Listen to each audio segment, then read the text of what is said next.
synnyttänyt tämmötteen teho kautta vääntösodan. Valitettavan moni edelleen ajaa sähköpyörillä, eli maksimiväännöllä, niin siihen lentää kaikki.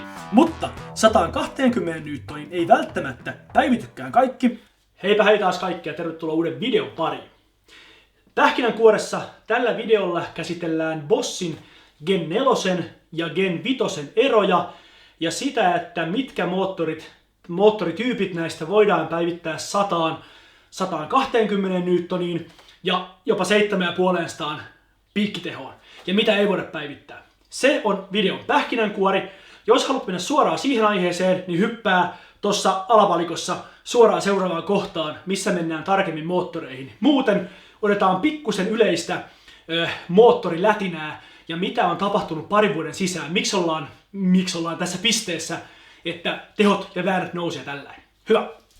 Eli jos mietitään 2 vuotta taaksepäin, niin aikaisen baseline moottoreissa oli 85 newtonia ja 500 wattia. Jossain hurjissa moottoreissa oli jopa 600 wattia piikkiteho. Mutta tässä linjalla mennään. Mä veikkaan, että nyt ehkä toi Avinoxin markkinoiden mukaantulo, niin se on ehkä synnyttänyt tämmötteen teho kautta vääntösodan. Nyt tuntuu, että kaikki niin kun vetää noista moottoreistaan irti sen, mitä lähtee. Se, onko sille mitään tarvetta, niin voidaan olla todella montaa mieltä, koska jos katsoo porukkaa, miten valitettavan moni edelleen ajaa sähköpyörillä, eli maksimiväännöllä, niin siihen lentää kaikki. Porukalla on nyt jo tää 85 newtonia, niin ne saa ketjut 300 kilometriin jopa poikki tai ainakin ihan venymärajoille. Niin nyt kun peruskäyttäjälle, ja kun ei puhuta high-end pyöristä, vaan kun se perusmoottori, niin kun sinne aletaan lyövään 120 newtonia, niin nehän lentää kaikki. Että mä en tiedä, onko tälle mitään tarvetta, onko tullut joku asiakasfeedbackia moottorivalmistajille, hei, pistäkää lisää tehoa, pistäkää lisää vääntöä, vai onko tämä nyt vähän vaan nokittelua, että toinen vähän ylittää, toinen taas tulee täältä, niin joku tämän tapainen tilanne. No mutta anyway, mennään bosseihin. Jos Gen 4-sarja, niin siinähän on 85 newtonia ja 600 wattia piikkiteho. Ja Gen 4-sarjalaista ei pysty päivittämään ylöspäin näihin nyt, kun on tullut 100 newtonia, 120 newtonia. Katsotaan kohta tarkemmin dataa siitä. Mutta nyt on tullut Gen 5-moottori. Ja siinähän sitten löytyy päivityspotentiaalia ihan 120 newtoniin ja 750 wattiin asti. Mutta siinä on pari semmoista pientä konnankoukkua, että kaikkia moottoreita ja kaikkia pyöriä ennen kaikkea ei voikaan päivittää, koska tässä myös pyörävalmistajalla on semmoinen arviointi, että voiko hän antaa tai kestääkö tai haluaako hän luovuttaa tätä maksimaista vääntöä. Niin mennään pikkusen kattoon tarkemmin hommia tuohon koneelle. Jep, täällä sitä ollaan. Lähdetään liikkeelle perusasioista, eli miten tunnistaa moottori. Eli Gen 4 ja näittehän Bossin moottorien tyyppikoodit, niin ne aina alkaa BDU, eli Boss Drive Unit. Ja sitten tämä loppunumero, niin toden totta en tiedä mistä tämä tulee, koska tuskin tämä on 37. Bossin tekemä moottori. Vuosilukukaan tämä ei oikein täsmää, niin tämä on tempastu nyt vaan jostakin. Mutta tämä on niin kuin mallisarja, on tämä toinen numero. Ja sitten tämä loppu kertoo vähän sen moottorin tyypistä, onko se vähän kevyempi moottori vai muu moottori. Eli tämä on se, niin kun, jos puhutaan Gen 4, niin sitten pitäisi aina puhua myös tyyppikoodista, että kohdennetaan se tiettyyn moottoriin. Mutta Gen 4 on tämän näköinen, eli vähän tuollainen kapeeniukantinen. Ja sitten Gen 5 on tommonen täysympyrän muotoinen, ja varsinkin tämän irtonaisen näkee vähemmän, mutta jos huomaatte, nämä kiinnityskohdathan on kokenut radikaalin muutoksen, ei nämä on todella paljon järeämmät nämä kiinnityskorvat, ja muuten moottori on vähän erinäköinen. Ja sen koodi on sitten muuten sama, mutta huomaatte, tässä on 8 ja tossa on 7. Nämä on niin kuin nämä nyt, ja Gen 5 on nyt tämä uusin malli. No, pistetään siihen vähän faktaa sivupöytään. Nämä on siis suoraan Bossin sivuilta ongittuja tietoja. Ja meitä nyt lähinnä tässä yläosa voidaan skipata, ehkä hypätään tänne. Tämä meitä saattaa kiinnostaa, eli tosiaan täällä Gen 4-sarjassa edelleen on 600 wattia ja pysyy. Ja Gen 5 on nyt päässyt jopa 750 wattiin. Ja sitten täällä on tullut myös tämmönen, että kadenssiarvo on isketty mukaan tänne, eli max poveri, niin 70 jälkeen vasta päästään maksimitehoille. Mutta se, mitä mä olisin halunnut tai toivonut käyttäjien ja voimansiirron kaiken muun suojaksi, olisi, että tässä olisi samanlainen lukema. Mä en tiedä bossin vääntökäyrää tuossa uudemmasta, mutta jos se on yhtään bossimainen, kuten vähän Brose ja Bossi on tässä niin kuin mielessä pahat veljekset, että se vääntökäyrä on melkein luotisuora ylöspäin, tai siis tasainen, miten nyt kuvaileekin sitä, alkaen yhdestä kierroksesta. Eli sä voit jurruttaa sillä aivan kammottavan niin kuin väärin, että et aja nimenomaan täällä tehoalueella, että 70-100 niin kuin RPM:n tasolla, vaan junnaat nimenomaan 40 kadenssilla ja maksimiväännöllä, jolloin tapahtuu kammottavia asioita. Tämähän ei pidä enää paikkaansa, tai siis oikeastaan pitää, mutta jossain pyörissä ei, mennään siihen kohta. Ja kuten huomaatte, kehitys on tapahtunut 100 gramman verran, mutta tämmöinen laskennallinen suhde, niin sehän on kyllä hypännyt aika paljon eteenpäin tässä. No tässä sitten tosiaan vähän lukuja, eli jos sinulla on Gen 4 moottori, tämän tyyppinen, niin se on 85, siis mä nyt pistin tähän vaan nuolen päivitys niin korreloimaan tai ymmärtämään tätä, että se ei päivity, se on tässä. Ja 600 wattia, 600 wattia.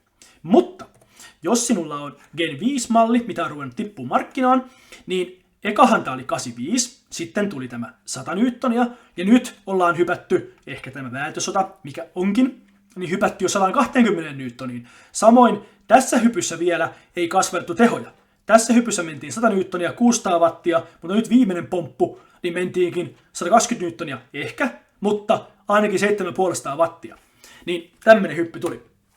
Pistin tähän vaan niin kuin tämmöten mittarin ja tohon 1000 wattia. Aloin vaan pohtiin, että jos tämä moottori on niin kuin rakennettu ja julkaistu 85-600, niin yhtäkkiä pari ohjelmapäivitystä, niin siellä on hypätty niin kuin, ei nyt tuplattu vääntöön, mutta hypätty niin kuin eteenpäin ihan radikaaleja numeroita, niin paljonhan tuolta pannusta oikeasti niin kuin lähtee, koska sehän on selvästi niin kuin softalla rajoitettu, ja edelleen näillä numeroilla Bossi antaa täyden takuun tolle moottorille, eli komponentit on varmasti vielä niin kuin turvarajojen sisäpuolella, niin paljonhan tuo pöntössä on niin kuin potentiaalia. Veikkaan, että jos joku häkkeri iskisi tuonne oman softan, niin tuolta tulisi tonni ihan varmaan pihalle, ja varmaan oltaisiin Avinoksen väännöissä 130-150, tämmöinen niin kuin villiveikkaus, kunhan vaan niin kuin asiaa pyöritteli.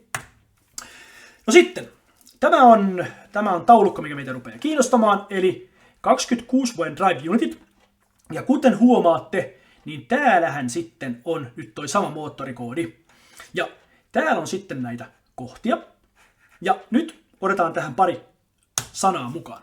Ensinnäkin, eli tämä tehojen ja väännön nosto on mahdollista vain tämän 8-moottorille, eli 8, eli nimenomaan tämän Gen 5-moottori.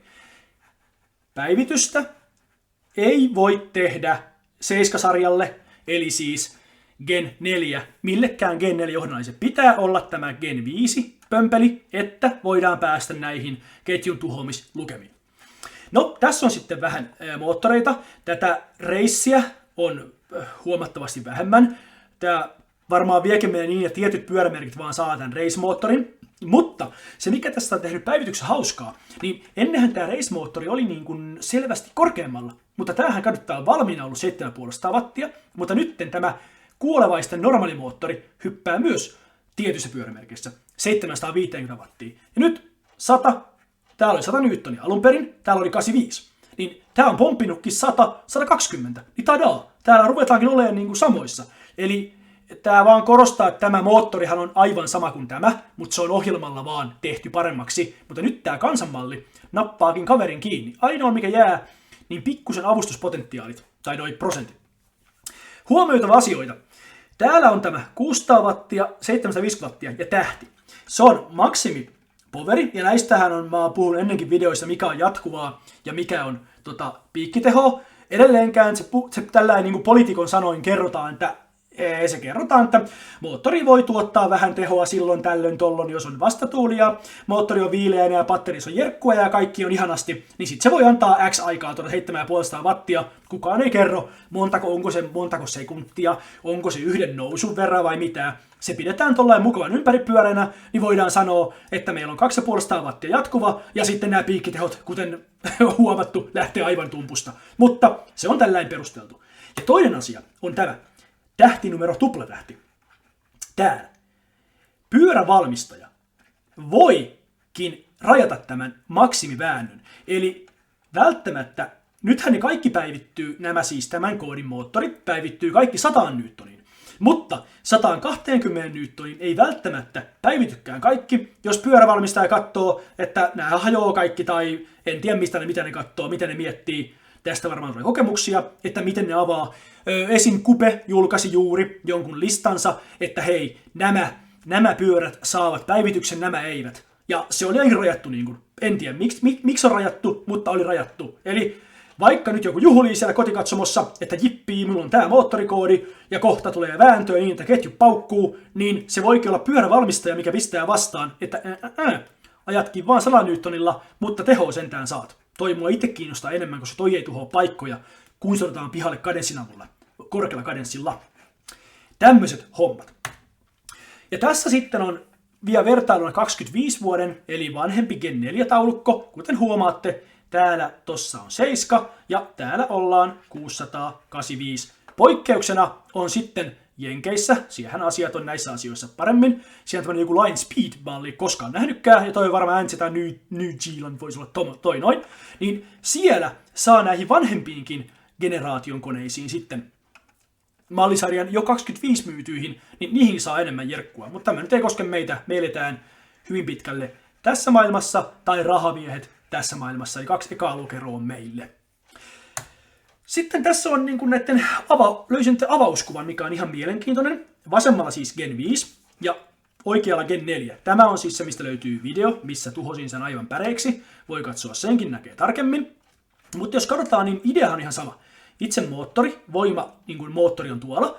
Ja sen jälkeen sitä alennetaan 1,000,000 kertaa sitä, että saadaan tämä siis pyöriin. Koska jos odotetaan tämmöistä pömpelistä 120 newtonia ulos, niin tämä kierrosnopeushan pitää nostaa todella korkealle, että mikään tämmöinen muovirissa voisi millään teorian tasolla edes kestää täällä. Eli sama juttu. Alennetaan monta kertaa laakeroinnit, on hyvin samalla lailla, mutta mikä täällä pistää silmään, niin ainakin täällä onko tämä nyt sitten heti ensiövälitys, eli totahan akselia pyörittää suoraan moottori, niin se on muuttunut aika paljon järjemmäksi. Tuo on tommonen pikku lärpykkä, täällä on tullut oikein mahtiratas tänne näin.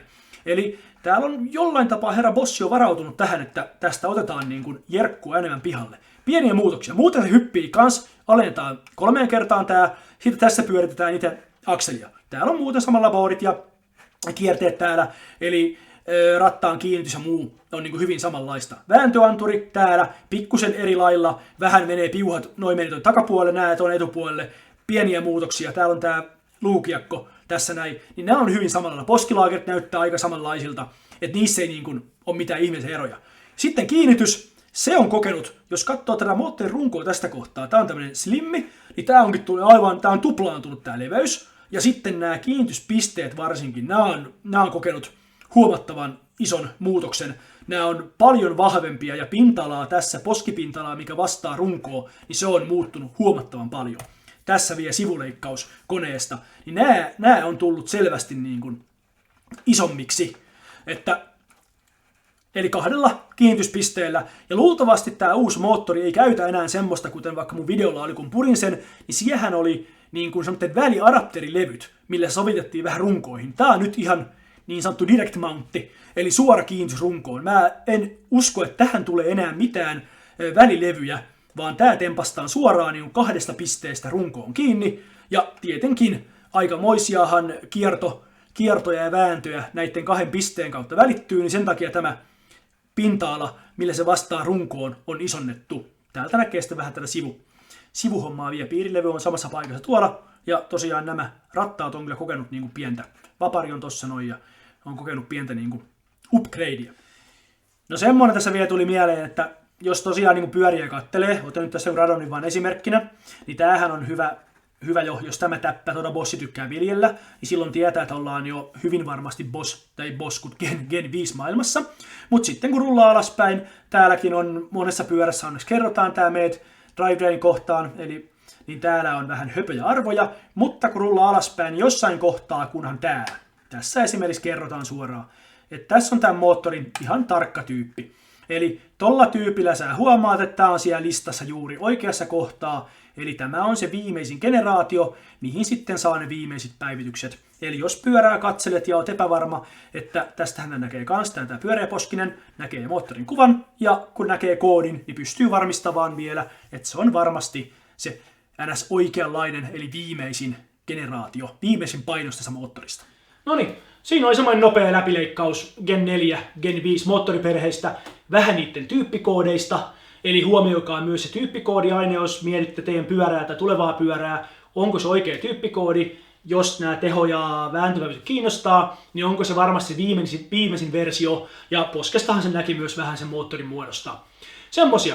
Jos pistäkää peukkuun, jos tämmöiset moottorin tutkimusvideot kiinnostaa. Tossa esim. Vähän Yamaha päivitti, niillä on PVX4 tullut. Sekin nyt koki tehon korotuksia, niin siitäkin vähän tuossa kattelin matskua, että voisi kuvailla jonkun samanlaisen läpileikkauksen siitä. Mutta ei sen ihmeempää. Palataan aiheisiin. Moro!